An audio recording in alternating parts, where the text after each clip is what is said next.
ನಮಸ್ಕಾರ. ವಶಿಷ್ಠ ಉದಂತ ಸುದ್ದಿವಾಹಿನಿಗೆ ಸ್ವಾಗತ. ಇಂದಿನ ಪಂಚಾಂಗ. ಜ್ಯೇಷ್ಠ ಮಾಸ, ಶುಕ್ಲಪಕ್ಷ, ಚತುರ್ದಶಿ ತಿಥಿ. ಜ್ಯೇಷ್ಠ ನಕ್ಷತ್ರ, ಭಾನುವಾರ. ಈ ದಿನ ಎಲ್ಲರಿಗೂ ಶುಭವಾಗಲಿ. ಇಂದಿನ ಮುಖ್ಯಾಂಶಗಳು. ಕಾಂಗ್ರೆಸ್ ಸೇರ್ಪಡೆ ಕುರಿತ ಚರ್ಚೆಗೆ ಪಕ್ಷವನ್ನು ಉಳಿಸಿ ಬೆಳೆಸುವ ಕೆಲಸ ಮಾಡ್ತೀನಿ ಎಂದು ಜಿಟಿ ದೇವೇಗೌಡ ಸ್ಪಷ್ಟನೆ. ನನ್ನಿಂದಾನೆ ಕುಮಾರಸ್ವಾಮಿ 2 ಬಾರಿ ಸಿಎಂ ಆಗಿದ್ದು ಎಂದ ಜಿಟಿಡಿ. ಪರಿಷತ್ ಚುನಾವಣೆಯಲ್ಲಿ ಎನ್ಡಿಎ ಮೈತ್ರಿಕೂಟದ 12 ಶಾಸಕರಿಂದ ಅಡ್ಡಮತದಾನದ ಬಗ್ಗೆ ಸತ್ಯಶೋಧನಾ ಸಮಿತಿಯಿಂದ ಬಿಜೆಪಿ ರಾಜ್ಯಾಧ್ಯಕ್ಷರಿಗೆ ಆಂತರಿಕ ತನಿಖೆಯ ವರದಿ ಸಲ್ಲಿಕೆ. ಎಚ್ಡಿಕೆ ವಿರುದ್ಧ ಶಾಸಕ ಪ್ರದೀಪ್ ಈಶ್ವರ್ ಏಕವಚನದಲ್ಲಿ ವಾಗ್ದಾಳಿ. ನೀನೊಬ್ಬ ಒಬಿಸಿ ಹುಡುಗನ್ನ ಟಾರ್ಗೆಟ್ ಮಾಡ್ತಾ ಇದ್ದೀಯಾ? ನಿನ್ನ ಚೇಲಾಗಳಿಗೆ ಹೆದರೋಲ್ಲ, ತಾಕತ್ ಇದ್ರೆ ಚಿಕ್ಕಬಳ್ಳಾಪುರಕ್ಕೆ ಬಾ ಎಂದು ಸವಾಲು. ಈಗ ಮೈಸೂರಿನ ಪ್ರಮುಖ ಸುದ್ದಿಗಳು. ಕಾಂಗ್ರೆಸ್ ಸೇರ್ಪಡೆ ಕುರಿತ ಊಹಾಪೋಹಗಳಿಗೆ ಜೆಡಿಎಸ್ ಮುಖಂಡ ಜಿಟಿ ದೇವೇಗೌಡ ಸ್ಪಷ್ಟನೆ ನೀಡಿದ್ದು, ತಾವು ಪಕ್ಷ ತೊರೆಯುವ ಪ್ರಶ್ನೆಯೇ ಇಲ್ಲ ಎಂದು ಹೇಳಿದ್ದಾರೆ. ದೇವೇಗೌಡರು ದಶಕಗಳ ಕಾಲ ಶ್ರಮಿಸಿ ಜನತಾದಳವನ್ನು ಕಟ್ಟಿದ್ದಾರೆ. ಎಚ್.ಡಿ. ಕುಮಾರಸ್ವಾಮಿ 2 ಬಾರಿ ಮುಖ್ಯಮಂತ್ರಿಯಾಗಿದ್ದು, ಇದೀಗ ಕೇಂದ್ರ ಸಚಿವರಾಗಿ ಕಾರ್ಯನಿರ್ವಹಿಸುತ್ತಿದ್ದಾರೆ. ತಾವು ಕೂಡ ಇದೇ ಪಕ್ಷದಿಂದ ಸಚಿವರಾಗುವ ಅವಕಾಶ ಪಡೆದಿದ್ದು, ಪಕ್ಷವನ್ನು ಉಳಿಸಿ ಬೆಳೆಸುವ ಕೆಲಸವನ್ನು ಮುಂದುವರಿಸಲಾಗುತ್ತದೆ ಎಂದು ಹೇಳಿದರು. ಚಾಮುಂಡೇಶ್ವರಿ ಕ್ಷೇತ್ರದ ಜನರ ಆಶೀರ್ವಾದ ಮತ್ತು ತಮ್ಮ ಬೆಂಬಲದಿಂದಲೇ ಕುಮಾರಸ್ವಾಮಿ 2 ಬಾರಿ ಮುಖ್ಯಮಂತ್ರಿಯಾಗಿದ್ದಾರೆ ಎಂಬುದನ್ನು ಎಲ್ಲರೂ ಬಲ್ಲರು ಎಂದರು. ಕಾಂಗ್ರೆಸ್ ಸೇರುತ್ತಿದ್ದಾರೆ ಎಂಬ ಸುದ್ದಿಯನ್ನು ಸಂಪೂರ್ಣವಾಗಿ ತಳ್ಳಿಹಾಕಿದ ಅವರು, ಸಿದ್ದರಾಮಯ್ಯ ಹಾಗೂ ಮುಖ್ಯಮಂತ್ರಿ ಡಿಕೆ ಶಿವಕುಮಾರ್ ಅವರನ್ನು ರಾಜಕೀಯ ಉದ್ದೇಶದಿಂದ ಭೇಟಿ ಮಾಡಿಲ್ಲ ಎಂದು ಸ್ಪಷ್ಟಪಡಿಸಿದರು. ಕ್ಷೇತ್ರದ ಅಭಿವೃದ್ಧಿಗೆ ಸಂಬಂಧಿಸಿದ ಮನವಿ ಸಲ್ಲಿಸುವ ಉದ್ದೇಶದಿಂದ ಮಾತ್ರ ಸಂಪರ್ಕಿಸಿದ್ದು, ಸರ್ಕಾರದ ಕಾರ್ಯಬಾಹುಳ್ಯ ಕಡಿಮೆಯಾದ ಬಳಿಕ ಅಭಿವೃದ್ಧಿ ಯೋಜನೆಗಳ ಕುರಿತು ಮನವಿ ಸಲ್ಲಿಸುವುದಾಗಿ ತಿಳಿಸಿದರು. ಕಾಂಗ್ರೆಸ್ ಹೋಗ್ತಾರೆ, ಚರ್ಚೆಗಳು ಶುರುವಾಗಿದೆ. ಈಗ ಎಲ್ಲ ಏನಂತಾರೆ, ಸಿದ್ದರಾಮಯ್ಯನವ್ರಿಗೆ ಚಾಮುಂಡಿ ಬೆಟ್ಟದ ಮೇಲೆ ಸಿದ್ದರಾಮಯ್ಯನ ಯಾಕೆ ರಾಜೀನಾಮೆ ಕೊಡ್ಬೇಕು ಸಿದ್ದರಾಮಯ್ಯನವರು ಅಂತೇಳಿ ಚಾಮುಂಡಿ ಬೆಟ್ಟದಲ್ಲಿ ಮಾತಾಡಿದ್ರು. ಆವತ್ತು ಎಲ್ಲ ಕಾಂಗ್ರೆಸ್ ಪರ ಹೊಟ್ಟೋದ್ರು ಅಂದರು. ಹೋಗಿದ್ದೀನಾ? ಇವಾಗ ಡಿ ಕೆ ಶಿವಕುಮಾರ್ ಅವರೇ, ನಾವು ಹೋಗಿದ್ದೀನ ಮುಖ್ಯಮಂತ್ರಿಯಾಗಿ ಒಂದು ದಿವಸ ಕೂಡ ಒಂದು ಮೀಟಿಂಗಲ್ಲಿದ್ದರು. ಅವತ್ತಿದೇ ಒಂದು ಕ್ಷೇತ್ರದ ನಮ್ಮ ಅಧಿಕಾರಿ ಬಗ್ಗೆ ಒಂದು ಲೆಟ್ರ್ ಕೊಟ್ಟು ಬಂದೆ. ಎಲ್ಲ ಮೀಟಿಂಗಲ್ಲಿ ಒಂದು 200-300 ಜನ ಇದ್ದರು. ಪ್ರತ್ಯೇಕವಾಗಿ ಅವ್ರನ್ನ ಭೇಟಿ ಮಾಡೋದಾಗಲಿ, ಇವತ್ತು ಮನವಿ ಸಲ್ಲಿಸೋದಾಗಲಿ ಇನ್ನೂ ಕೂಡ ಇದುವರೆಗೂ ಕೂಡ ಮಾಡಿಲ್ಲ. ಯಾಕೆಂದರೆ ಅವರೆಲ್ಲ ಬ್ಯುಸಿ ಇದ್ದಾರೆ. ಸಿದ್ದರಾಮಯ್ಯನವರು, ಡಿ ಕೆ ಶಿವಕುಮಾರ್ ಅವರು ಮಂತ್ರಿಮಂಡಲ ಮಾಡ್ತಕ್ಕಂಥದ್ದೆಲ್ಲ ಬ್ಯುಸಿ ಇದ್ದಾರೆ. ಮುಗಿದ ಮೇಲೆ ಅಭಿವೃದ್ಧಿ ಕಾರ್ಯಕ್ರಮಗಳು ಮನವಿ ಕೊಡ್ತೀನಿ. ನಾನು ಹೇಳೋದಿಷ್ಟೇ, ಅವ್ರಿಗೆ ರಾಜ್ಯದಲ್ಲಿ ಪಕ್ಷ ಕಟ್ಟಲಿಕ್ಕೆ ಶಕ್ತಿಯುತವಾದಂಥ ಕಟ್ಟಲೇಬೇಕಲ್ಲ. ದೇವೇಗೌಡರು ಸುಮಾರು 50-60 ವರ್ಷದಿಂದ ಜಯಪ್ರಕಾಶ್ ನಾರಾಯಣ ಅವರ ನೇತೃತ್ವದ ಜನತಾದಳ ಪಕ್ಷವನ್ನು ಕಟ್ಟಬೇಕು ಅಂತೇಳಿ ಕಟ್ಟಿದ್ದಾರೆ. ಅವರು ಮುಖ್ಯಮಂತ್ರಿಯಾಗಿ ಪ್ರಧಾನಮಂತ್ರಿಯಾಗಿದ್ದಾರೆ. ಕುಮಾರಸ್ವಾಮಿಯವರು 2 ಬಾರಿ ಮುಖ್ಯಮಂತ್ರಿಯಾಗಿ ಈಗ ಕೇಂದ್ರದ ಸಚಿವರಿದ್ದಾರೆ. ನನಗೂ ಕೂಡ ಒಂದು ಸತಿ 8 ತಿಂಗಳು, ಇನ್ನೊಂದು ಸತಿ 12 ತಿಂಗಳು ನನಗೂ ಮಂತ್ರಿ ಮಾಡೋರೆ. ಆ ಪಕ್ಷ ಉಳಿದಿರೋದ್ರಿಂದ ಆ ಪಕ್ಷ ಉಳಿಸೋ ಕೆಲಸವನ್ನು ಅವ್ರು ಮಾಡ್ತಾರೆ. ನನ್ನ ಜನ ಗಟ್ಟಿ ಇದ್ದಾರೆ. ಜನತಾದಳ ಪಕ್ಷವನ್ನೇ ಕಟ್ಕೊಂಡು ಬಂದಿದ್ದಾರೆ. ಕುಮಾರಸ್ವಾಮಿಯವರು ನಿಮಗೆಲ್ಲರೂ ಕೂಡ ಗೊತ್ತು. ಪ್ರಥಮವಾಗಿ ನಾನೇ ಕಲಾಮಂದಿರದಲ್ಲಿ ಮುಖ್ಯಮಂತ್ರಿ ಆಗಲೇಬೇಕು ಅಂತ ಹೇಳಿದ್ದು ಗೊತ್ತು. ಕುಮಾರ ಪರ್ವ ಮಾಡೋದು ಚಾಮುಂಡೇಶ್ವರಿ ಕ್ಷೇತ್ರದ ಜನ ಮಾತ್ರ.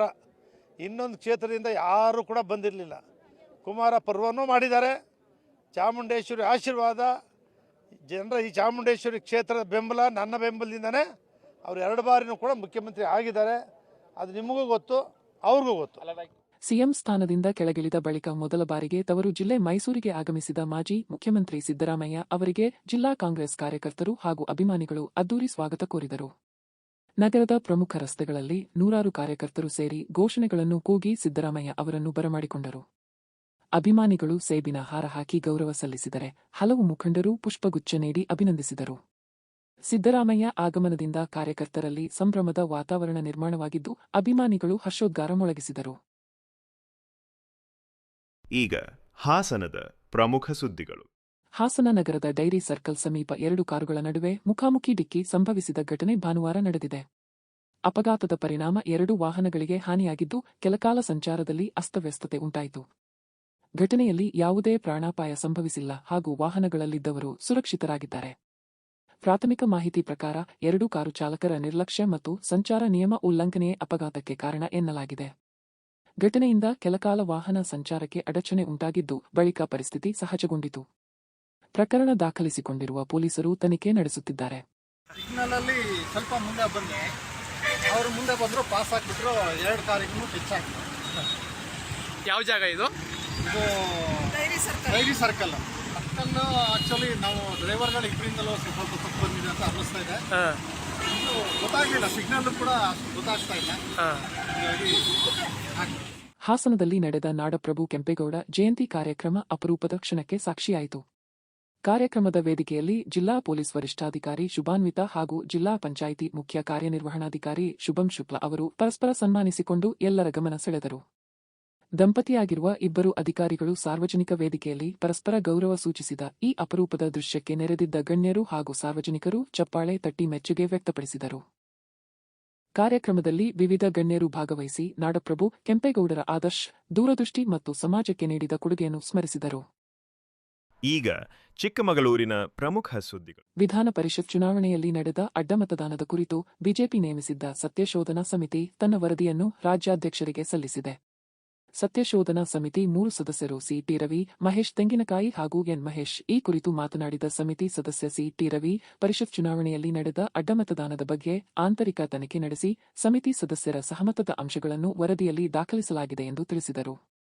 ಎನ್ಡಿಎ ಮೈತ್ರಿಕೂಟದ 12 ಶಾಸಕರು ಅಡ್ಡಮತದಾನ ನಡೆಸಿರುವ ಕುರಿತು ಪರಿಶೀಲನೆ ನಡೆಸಿ ಸಂಬಂಧಿತ ಮಾಹಿತಿಯನ್ನು ವರದಿಯಲ್ಲಿ ಸೇರಿಸಲಾಗಿದೆ ಎಂದರು. ವರದಿಯನ್ನು ಪಕ್ಷದ ರಾಜ್ಯಾಧ್ಯಕ್ಷರಿಗೆ ಸಲ್ಲಿಸಲಾಗಿದ್ದು, ಮುಂದಿನ ಕ್ರಮದ ಬಗ್ಗೆ ಪಕ್ಷದ ವರಿಷ್ಠರು ಚಿಂತನೆ ನಡೆಸಲಿದ್ದಾರೆ ಎಂದು ಹೇಳಿದರು. ಪಕ್ಷದ ಶಿಸ್ತು ಮತ್ತು ಸಂಘಟನೆಯ ಹಿತದೃಷ್ಟಿಯಿಂದ ಸೂಕ್ತ ನಿರ್ಧಾರ ಕೈಗೊಳ್ಳಲಾಗುವುದು ಎಂದು ಸಿ.ಟಿ. ರವಿ ಸ್ಪಷ್ಟಪಡಿಸಿದರು.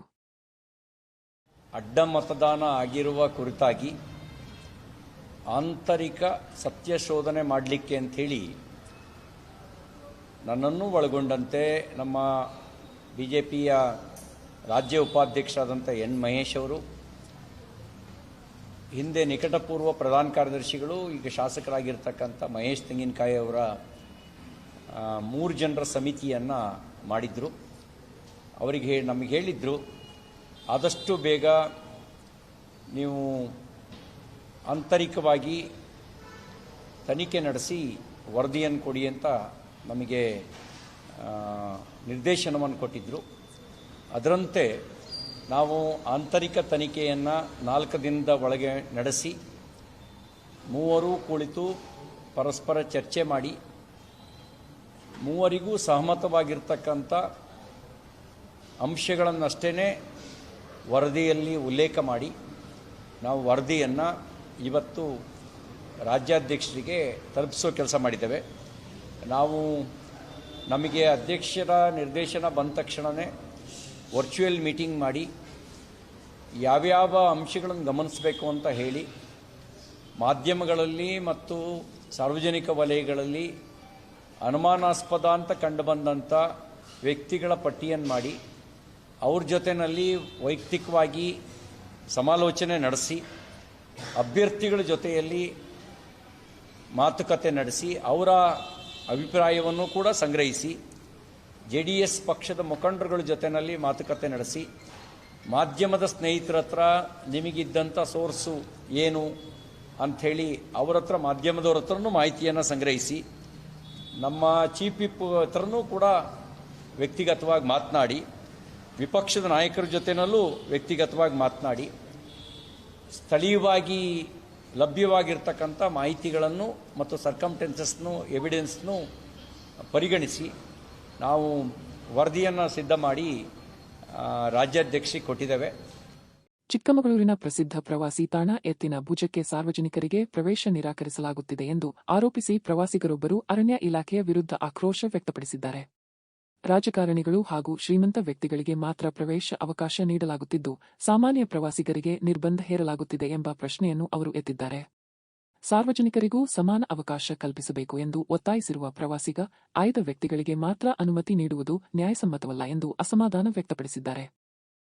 ಅರಣ್ಯ ಇಲಾಖೆ ಸ್ಪಷ್ಟನೆ ನೀಡಬೇಕು ಎಂದು ಆಗ್ರಹಿಸಿದ್ದಾರೆ. ಪ್ರವಾಸೋದ್ಯಮ ಹಾಗೂ ಪರಿಸರ ಸಂರಕ್ಷಣೆಯ ನಡುವಿನ ಸಮತೋಲನ ಕಾಯ್ದುಕೊಂಡು ಎಲ್ಲರಿಗೂ ಸಮಾನ ಅವಕಾಶ ಕಲ್ಪಿಸುವಂತೆ ಸಾರ್ವಜನಿಕರು ಒತ್ತಾಯಿಸಿದ್ದಾರೆ. ಎಲ್ಲರಿಗೂ ನಮಸ್ತೆ ಸ್ನೇಹಿತರೆ. ನಾನು ಇವತ್ತು ಎತ್ತಿನಭುಜಕ್ಕೆ ವಿಸಿಟ್ ಕೊಟ್ಟಿದ್ದೆ.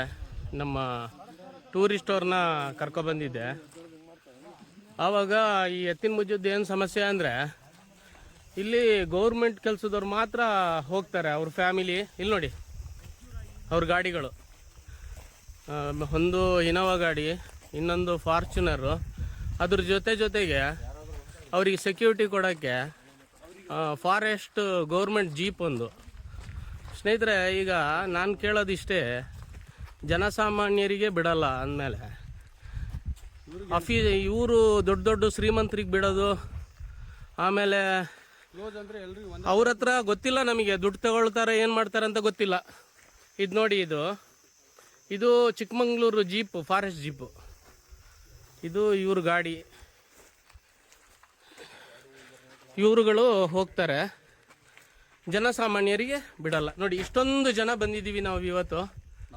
ನಾವು ನಮ್ಮ ಕರ್ನಾಟಕ ರಕ್ಷಣಾ ವೇದಿಕೆ ಪ್ರವೀಣ್ ಶೆಟ್ಟಿ ಬನದಿಂದ ನಾವು ಇದ್ರ ಬಗ್ಗೆ ಎಚ್ಚೆತ್ತು ಇದ್ರ ಬಗ್ಗೆ ಒಂದು ಪ್ರತಿಭಟನೆ ಮಾಡಬೇಕು ಅಂತ ನಾನು ನಮ್ಮ ತಾಲೂಕು ಅಧ್ಯಕ್ಷರಾಗಿ ಅವರಿಗೆ ವಿನಂತಿ ಮಾಡ್ಕೊಳ್ತಾ ಇದ್ದೀನಿ. ಈಗ ರಾಜ್ಯ ಮತ್ತು ರಾಷ್ಟ್ರೀಯ ಸುದ್ದಿಗಳು. ಜೆಡಿಎಸ್ ನಾಯಕ ಹಾಗೂ ಕೇಂದ್ರ ಸಚಿವ ಎಚ್.ಡಿ. ಕುಮಾರಸ್ವಾಮಿ ಕಾಂಗ್ರೆಸ್ ಗೃಹ ಸಚಿವ ಪ್ರಿಯಾಂಕ್ ಖರ್ಗೆ ವಿರುದ್ಧ ತೀವ್ರ ವಾಗ್ದಾಳಿ ನಡೆಸಿದ್ದು, ಮಾತಿಗಿಂತ ಕೆಲಸಕ್ಕೆ ಹೆಚ್ಚಿನ ಆದ್ಯತೆ ನೀಡುವಂತೆ ಸಲಹೆ ನೀಡಿದ್ದಾರೆ. ಗೃಹ ಇಲಾಖೆಯ ಜವಾಬ್ದಾರಿಯನ್ನು ಸಮರ್ಪಕವಾಗಿ ನಿಭಾಯಿಸುವ ಬದಲು ಅನಗತ್ಯ ಹೇಳಿಕೆಗಳನ್ನು ನೀಡುವುದರಿಂದ ಪ್ರಯೋಜನವಿಲ್ಲ ಎಂದು ಟೀಕಿಸಿದರು. 2018ರ ವಿಧಾನಸಭೆ ಚುನಾವಣೆಯ ಬಳಿಕ ಸರ್ಕಾರ ರಚನೆಗೆ ಕಾಂಗ್ರೆಸ್ ನಾಯಕರೇ ಜೆಡಿಎಸ್ ಮನೆ ಬಾಗಿಲಿಗೆ ಬಂದಿದ್ದರು ಎಂಬುದನ್ನು ಮರೆತಿರಬಾರದು ಎಂದು ತಿರುಗೇಟು ನೀಡಿದರು. ಜೆಡಿಎಸ್ ತನ್ನ ಅಸ್ತಿತ್ವ ಉಳಿಸಿಕೊಳ್ಳಲು ಯಾರ ಬಳಿಗೂ ಹೋಗಿಲ್ಲ, ಜನರ ಸಮಸ್ಯೆಗಳ ಪರ ಹೋರಾಟ ನಡೆಸುತ್ತಲೇ ಬಂದಿದೆ ಎಂದು ಹೇಳಿದರು. 1989ರಲ್ಲಿ ಕೇವಲ 2 ಸ್ಥಾನ ಗೆದ್ದಿದ್ದರೂ ದೇವೇಗೌಡರ ನೇತೃತ್ವದಲ್ಲಿ ಕಾವೇರಿ ಹಾಗೂ ರೈತರ ಪರ ನಿರಂತರ ಹೋರಾಟ ನಡೆಸಲಾಗಿದೆ ಎಂದು ನೆನಪಿಸಿದರು. ಸೀಟುಗಳ ಸಂಖ್ಯೆಯಲ್ಲ, ಜನಪರ ಹೋರಾಟವೇ ಪಕ್ಷದ ಶಕ್ತಿ ಎಂದು ಹೇಳಿದರು. ಇತರ ಪಕ್ಷಗಳೊಂದಿಗೆ ಸಂದರ್ಭಕ್ಕೆ ತಕ್ಕಂತೆ ಮೈತ್ರಿ ಮಾಡಿಕೊಂಡ ಕಾಂಗ್ರೆಸ್ ನಾಯಕರು ಜೆಡಿಎಸ್ ಬಗ್ಗೆ ಟೀಕೆ ಮಾಡುವ ಅಗತ್ಯವಿಲ್ಲ ಎಂದು ಅವರು ಕಿಡಿಕಾರಿದರು. ಅಯ್ಯೋ ರಾಮ, ಪ್ರಿಯಾಂಕ ಖರ್ಗೆ ಅವರೇ ಕಾಂಗ್ರೆಸ್ ನಾಯಕರೇ 2018ರಲ್ಲಿ ಹಲವಾರು ಭಾಗ್ಯ ಯೋಜನೆ ಕೊಟ್ಟು 13ರಿಂದ 17ರವರೆಗೆ ಭಾಗ್ಯ ಯೋಜನೆ ಈ ಗ್ಯಾರಂಟಿ ಯೋಜನೆ, ಆಗ ಭಾಗ್ಯ ಯೋಜನೆ ಕೊಟ್ಟು 2018ರಲ್ಲಿ ಪ್ರಿಯಾಂಕ ಖರ್ಗೆ ಅವರೇ, ಎಂ.ಬಿ. ಪಾಟೀಲ್ರೇ, ಯಾರ ಮನೆ ಬಾಗಿಲಿಗೆ ಬಂದು ಕಾಲಿಡ್ಕೊಂಡು ಕೂತ್ರಿ? ಯಾರ ಮನೆ ಬಾಗಿಲಿಗೆ ಹೋಗಿ ಕಾಲಿಡ್ಕೊಂಡು ಕೂತಿದ್ರಪ್ಪ? 2018ರಲ್ಲಿ ಬಂದಿದ್ರಲ್ಲಪ್ಪ ನೀವೇ. ನಿಮ್ಮ ಅಸ್ತಿತ್ವ ಉಳಿಸ್ಕೊಳಕ್ಕೆ ತಾನೇ ಜೆಡಿಎಸ್ ಮನೆ ಬಾಗಿಲಿಗೆ ಬಂದಿದ್ದು. ನಾವು ಬಂದಿದ್ದು ಅಸ್ತಿತ್ವ ಉಳಿಸ್ಕೊಳ್ಳಿಕ್ಕೆ. ನಾವು 10 ಸೀಟ್ ಗೆಲ್ಲಿ 20 ಸೀಟ್ ಗೆಲ್ಲಿ ಚುನಾವಣೆಯಲ್ಲಿ ಜನ ತಿರಸ್ಕಾರನೇ ಮಾಡಿರಲಿ, ಜನಗಳ ಸಮಸ್ಯೆಗಳಿಗೆ ಹೋರಾಟ ಮಾಡ್ತಕ್ಕಂಥ ಪಕ್ಷ ಇದು. ಒಂದು ಉದಾಹರಣೆ ಕೊಡ್ತೀನಿ. 1989 ದೇವೇಗೌಡರು 2 ಕಡೆ ಚುನಾವಣೆಗೆ ನಿಂತು ಸೋತರು. ನಮ್ಮ ಪಕ್ಷ ಗೆದ್ದಿದ್ದು 2 ಸೀಟು. ಆ 89ರಲ್ಲಿ ಆದಂಥ ಒಂದು ಫಲಿತಾಂಶ ಕೊನೆಗೆ ನೀರಾವರಿಯ ವಿಷಯಗಳಲ್ಲಿ ಅವತ್ತಿನ ಕಾಂಗ್ರೆಸ್ನ ಆಡಳಿತ ಏನು ನಡೀತು, ನಮ್ಮ ರಾಜ್ಯದ ಅದರಲ್ಲೂ ವಿಶೇಷವಾಗಿ ಕಾವೇರಿ ಜಲಾಶಯ ಪ್ರದೇಶದಲ್ಲಿ ಟ್ರಿಬ್ಯುನಲ್ ರಚನೆ ಆಗ್ತಕ್ಕಂಥದ್ದಕ್ಕೆ ಅವರ ಉದ್ದಟತನ ಕಾಂಗ್ರೆಸ್ ಸರ್ಕಾರ ನಡೆಸೋದ್ರಲ್ಲ. ಅವತ್ತು 89ನೇ ಇಸ್ವಿ 176 ಸೀಟ್ ಗೆದ್ದು ಅದರ ಪ್ರತಿಫಲ ಇವತ್ತು ನಾವು ಅನುಭವಿಸ್ತಾ ಇದ್ದೇವೆ. ಇವತ್ತು ಏನು ಡ್ಯಾಮೇಜ್ ಆಯಿತು ಆ ಕಾಂಗ್ರೆಸ್ನ ಆಡಳಿತದಲ್ಲಿ, ಆ ಸಂದರ್ಭದಲ್ಲೂ ಕೇವಲ 2 ಸೀಟ್ ಗೆದ್ದಂಥ ದೇವೇಗೌಡರ ನಾಯಕತ್ವದಲ್ಲೇ ಕಾವೇರಿ ಪರವಾಗಿ ನಿರಂತರವಾಗಿ ಹೋರಾಟ ಏನು ಮಾಡ್ಕೊಂಬಂದಿದ್ದೇವೆ. 2 ಸೀಟ್ ಗೆಲ್ಲಿ 120 ಸೀಟ್ ಗೆಲ್ಲಿ ನಮ್ಮ ಪಕ್ಷ ಜನಗಳ ಮಧ್ಯದಲ್ಲಿರ್ತಕ್ಕಂಥ ಪಕ್ಷ ಇದು. ಇವ್ರಿಗೆ ಬೇಕಾದಾಗ ಯಾರು ಬೇಕಾದರೂ ಕಾಲಿಡಿತೀರಿ. ಇದೆಲ್ಲ ಇಷ್ಟು ದಿವಸ DMK ಅವ್ರ ಜೊತೆ ಸೇರಿದ್ರಿ. ಈಗ TVK ಪಕ್ಷ ಅಧಿಕಾರಕ್ಕೆ ಬಂತು ಅಂತ ಹೇಳಿ DMK ಅವ್ರನ್ನ ನಡ್ಡಿನಲ್ಲಿ ಬಿಟ್ಟು ಅಲ್ಲೋ ಕಾಲಿಡ್ಕೊಂಡಿದ್ದೀರಿ. ನಿಮ್ಮ ಯೋಗ್ಯತೆ ಇದು. ನನ್ನ ಪಕ್ಷದ ಬಗ್ಗೆ ಚರ್ಚೆ ಮಾಡಬೇಡಿ, ಅವಶ್ಯಕತೆ ಇಲ್ಲ. ಚಿಕ್ಕಬಳ್ಳಾಪುರದಲ್ಲಿ ನಾಡಪ್ರಭು ಕೆಂಪೇಗೌಡ ಜಯಂತಿ ಕಾರ್ಯಕ್ರಮದ ವೇಳೆ ಶಾಸಕ ಪ್ರದೀಪ್ ಈಶ್ವರ್ ವಿರುದ್ಧ ಜೆಡಿಎಸ್ ಕಾರ್ಯಕರ್ತರು ಹಾಗೂ ಎಚ್.ಡಿ. ಕುಮಾರಸ್ವಾಮಿ ಬೆಂಬಲಿಗರು ಪ್ರತಿಭಟನೆ ನಡೆಸಿದರು. ಕುಮಾರಸ್ವಾಮಿ ಕುರಿತು ನೀಡಿದ್ದ ಹೇಳಿಕೆಯನ್ನು ಖಂಡಿಸಿ ಪ್ರತಿಭಟನಾಕಾರರು ಪ್ರದೀಪ್ ಈಶ್ವರ್ ಕಾರಿಗೆ ಮುತ್ತಿಗೆ ಹಾಕಿ ಅವರ ವಿರುದ್ಧ ಘೋಷಣೆ ಕೂಗಿದರು. ಕುಮಾರಸ್ವಾಮಿ ಅವರ ಬಳಿ ಬಹಿರಂಗ ಕ್ಷಮೆ ಕೇಳುವಂತೆ ಆಗ್ರಹಿಸಿದ ಪ್ರತಿಭಟನಾಕಾರರು ಕಾರಿನತ್ತ ಚಪ್ಪಲಿ ತೂರಿ ಆಕ್ರೋಶ ವ್ಯಕ್ತಪಡಿಸಿದರು. ಘಟನೆಯ ಬಳಿಕ ಪ್ರತಿಕ್ರಿಯಿಸಿದ ಶಾಸಕ ಪ್ರದೀಪ್ ಈಶ್ವರ್ ಕುಮಾರಸ್ವಾಮಿ ವಿರುದ್ಧ ಏಕವಚನದಲ್ಲಿ ವಾಗ್ದಾಳಿ ನಡೆಸಿದರು. ತಮ್ಮ ಹಾಗೂ ತಮ್ಮ ಕುಟುಂಬದ ವಿರುದ್ಧ ನಿರಂತರವಾಗಿ ವೈಯಕ್ತಿಕ ಟೀಕೆಗಳು ನಡೆಯುತ್ತಿವೆ ಎಂದು ಆರೋಪಿಸಿದ ಅವರು 32 ಎಕರೆ ಭೂಮಿ ಖರೀದಿ ಕುರಿತು ಮತ್ತೆ ಪ್ರಶ್ನೆ ಎತ್ತಿದರು. ರೈತರಿಗೆ ಯಾವ ಬೆಳೆ ಬೀಜದಿಂದ ಅಷ್ಟು ದೊಡ್ಡ ಪ್ರಮಾಣದ ಆಸ್ತಿ ಗಳಿಸಬಹುದು ಎಂಬುದನ್ನು ಬಹಿರಂಗಪಡಿಸಬೇಕು ಎಂದು ಸವಾಲು ಹಾಕಿದರು. ಜೆಡಿಎಸ್ ಕಾರ್ಯಕರ್ತರು ಬೆದರಿಕೆ ಹಾಕಿದರೂ ತಾವು ಹೆದರುವುದಿಲ್ಲ ಎಂದು ಸ್ಪಷ್ಟಪಡಿಸಿದರು. ತಮ್ಮನ್ನು ಒಬಿಸಿ ಹಾಗೂ ಶೋಷಿತ ಸಮುದಾಯದ ಶಾಸಕನಾಗಿ ಗುರಿಯಾಗಿಸಲಾಗುತ್ತಿದೆ ಎಂದು ಆರೋಪಿಸಿದ ಪ್ರದೀಪ್ ಈಶ್ವರ್, ತಮ್ಮ ತಾಯಿ, ಪತ್ನಿ ಮತ್ತು ಕುಟುಂಬದ ಬಗ್ಗೆ ಅವಹೇಳನಕಾರಿ ಮಾತುಗಳು ಕೇಳಿಬಂದಿವೆ ಎಂದು ಅಸಮಾಧಾನ ವ್ಯಕ್ತಪಡಿಸಿದರು. ಜೆಡಿಎಸ್ ಒಬಿಸಿ ವಿರೋಧಿ ಧೋರಣೆ ಅನುಸರಿಸುತ್ತಿದೆ ಎಂದು ಆರೋಪಿಸಿದ ಅವರು, ಜಿಲ್ಲೆಯಲ್ಲಿನ ಶೋಷಿತ ವರ್ಗದ ನಾಯಕರನ್ನು ಬೆಳೆಯಲು ಬಿಡುತ್ತಿಲ್ಲ ಎಂದರು. ತಾಕತ್ತಿದ್ದರೆ ರಾಜಕೀಯವಾಗಿ ನೇರವಾಗಿ ಎದುರಿಸಲಿ ಎಂದು ಕುಮಾರಸ್ವಾಮಿಗೆ ಸವಾಲು ಹಾಕಿದ ಅವರು, ತಮ್ಮ ಹೋರಾಟವನ್ನು ಯಾವುದೇ ಒತ್ತಡಕ್ಕೂ ಮಣಿಯದೆ ಮುಂದುವರಿಸುವುದಾಗಿ ಹೇಳಿದರು. ಚಿಕ್ಕಬಳ್ಳಾಪುರಕ್ಕೆ ಬರುವಂತೆ ಸವಾಲು ಹಾಕಿದ್ದಾರೆ. ಇವತ್ತು 1000 ಜನ ಬಂದು ನೀವು ಕಂಪ್ಲೀಟ್ ರೆಕಾರ್ಡಿಂಗ್ ನೋಡಿ, ನನ್ನ ಬಗ್ಗೆ, ನನ್ನ ಕುಟುಂಬದ ಬಗ್ಗೆ ತೇಜೋವಧೆ ಮಾಡಿದ್ದಾರೆ. ನಾನು ಕುಮಾರಣ್ಣನ್ಗೆ ಹೇಳ್ತಾ ಇದ್ದೀನಿ, ನಿಖಿಲ್ ಅವ್ರಿಗೆ ಹೇಳ್ತಾ ಇದ್ದೀನಿ, ನಿಖಿಲ್, ಕುಮಾರಣ್ಣ, ನೀವು ನಮ್ಮ ಬಗ್ಗೆ ಪ್ರಶ್ನೆ ಮಾಡಿದ್ರಿ, ನಾವು ನಿಮ್ಮನ್ನ ಪ್ರಶ್ನೆ ಮಾಡಿದ್ವಿ, ಮತ್ತೆ ಪ್ರಶ್ನೆ ಮಾಡ್ತಿದ್ದೀನಿ. 32 ಎಕರೆ ತಗೊಳಕ್ಕೆ ನೀವು ಯಾವ ಬದನೆಕಾಯಿ ಸೀಡು, ಯಾವ ಟೊಮೊಟೊ ಸೀಡ್ ಹಾಕಿದ್ರಿ ಹೇಳಿ, ನಾನು ನಮ್ಮ ರೈತರಿಗೆ ಆ ಬದನೆಕಾಯಿ ಸೀಡ್ ಕೊಡಿಸ್ಬೇಕು. ಕುಮಾರಣ್ಣ, ನಾನು ಮತ್ತೆ ಹೇಳ್ತಾ ಇದ್ದೀನಿ, ನೀವು 1000 ಜನ ಚೇಲಗಳನ್ನ 1000 ಪೇಮೆಂಟ್ ಕೊಟ್ಟು 90 ಕಳಿಸ್ಬಿಟ್ರೆ ಎದುರ್ತೀವ ನಾವು. ನಾನು ಕುಮಾರಣ್ಣ, ನೀವೊಬ್ಬ ಶೋಷಿತ ಹುಡುಗನ ಅವಮಾನ ಮಾಡಿದ್ದು, ಒಬ್ಬ ಒಬಿಸಿ ಹುಡುಗನ ಅವಮಾನ ಮಾಡಿದ್ದು. Kumaranna against OBC, JDS against OBC. ನಾನು ಕಳೆದ 2 ಅವರಿಂದ ನನ್ನ ತಾಯಿ ಬಗ್ಗೆ ಕೇಳ್ತಾರೆ ಇವರು, ನನ್ನ ಕುಟುಂಬದ ಬಗ್ಗೆ ಕೇಳ್ತಾರೆ ಇವರು. ನನ್ನ ತಾಯಿ, ನನ್ನ ಕುಟುಂಬ, ನನ್ನ ಶ್ರೀಮತಿ ಬಗ್ಗೆ ಮಾತಾಡ್ತಾರೆ ಎದುರುಗಡೆಯಿಂದ. ಒಬ್ಬ ಒಬಿಸಿ ಅವ್ರ ತಾಯಿ ಅಷ್ಟು ಕೀಳ ನಿಮಗೆ? ಒಬ್ಬ ಅಹಿಂದ ಹುಡುಗನ ತಾಯಿ ಅಂದ್ರೆ ಕೀಳ ನಿಮಗೆ? ಒಬ್ಬ ಅಹಿಂದ ಹುಡುಗನ ತಾಯಿನ ನೀಚವಾಗಿ ಮಾತಾಡಿದ್ರು, ಒಬ್ಬ ಅಹಿಂದ ಹುಡುಗನ ಕುಟುಂಬದ ಬಗ್ಗೆ ನೀಚವಾಗಿ ಮಾತಾಡಿದ್ರು. ಕುಮಾರಣ್ಣ, ಖಬರ್ದಾರ್, ಕುಚ್ ಭಿ ನಹೀ ಕರ್ ಸಕ್ತಾ ಹೈ. ಜಿಲ್ಲೆಯಲ್ಲಿ ಒಬಿಸಿ ಬದುಕಬಾರ್ದಾ? ಕುಮಾರಣ್ಣ, ನೀನು DK ಅವ್ರನ್ನೂ ಸಹಿಸಲ್ಲ, ಚೆಲ್ವಣ್ಣನೂ ಸಹಿಸಲ್ಲ, ಒಬಿಸಿನೂ ಸಹಿಸಲ್ಲ. ಚಿಕ್ಕಬಳ್ಳಾಪುರ ಜಿಲ್ಲೆಯಲ್ಲಿ ಕಳೆದ 3 ಅವರಿಂದ ನೀವು ನೋಡಿದ್ದೀರಾ, ಒಂದೇ ಒಂದು ಒಬಿಸಿ MLA, ಶೋಷಿತ ವರ್ಗದ MLA ನನ್ನನ್ನ, ನನ್ನ ಕುಟುಂಬವನ್ನ, ನನ್ನನ್ನ ಏಕವಚನದಲ್ಲಿ ನೀವು ರೆಕಾರ್ಡ್ ಮಾಡಿದ್ದೀರಾ. ನಾನು ಪೇಷನ್ಸ್ ಆಗಿದ್ದೀನಿ. ಎಸ್, ನಾವು ಶೋಷಿತರು, ಒಬಿಸಿಗಳು. ನಿಮ್ಮ ಮನೆ ವಾಚ್ಮ್ಯಾನ್ ಕೆಲಸ ಮಾಡಕ್ಕೆ ನಾವು ಲಾಯಕ್ಕು. ನಿಮ್ಮ ಮನೆ ಕೂಲಿಗೆ ಬರ್ತೀವಿ, ನೀವು ಬಿಸಾಕೋ ಭಿಕ್ಷೆ ಅನ್ನ ತಿಂತೀವಿ, ನಿಮ್ಮ ಮನೆಗೆ ವಾಚ್ಮ್ಯಾನ್ ಕೆಲಸ ಮಾಡ್ತೀವಿ. ಒಬ್ಬ ಶೋಷಿತ ಶಾಸಕನನ್ನ, ಒಬ್ಬ ಒಬಿಸಿ ಶಾಸಕನನ್ನ ನಡೆಸ್ಕೊಳ್ಳೋ ರೀತಿನ, ನಮ್ಮ ಜಯಂತಿಗಳು ಯಾವತ್ತಾದ್ರೂ ನಿಮ್ಮ ನಾಯಕರನ್ನ ನಾವು ಅವಮಾನಿಸಿದೀವಾ? ನಮ್ಮ ಜಯಂತಿ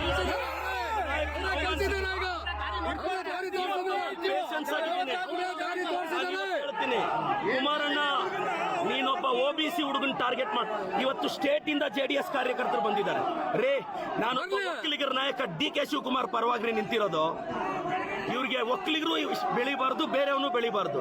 ಕುಮಾರಣ್ಣ, ಖಬರ್ದಾರ್, ನಿನ್ ಚೇಲಗಳಿಗೆಲ್ಲ ಎದುರೋನಲ್ಲ ನಾನು. ತಾಕತ್ತಿದ್ರೆ ಬಾ, ರವಿಕುಮಾರ್ ಕೈಯಲ್ಲಿ ಚಾಲೆಂಜ್ ಮಾಡಿಸೋದಲ್ಲ.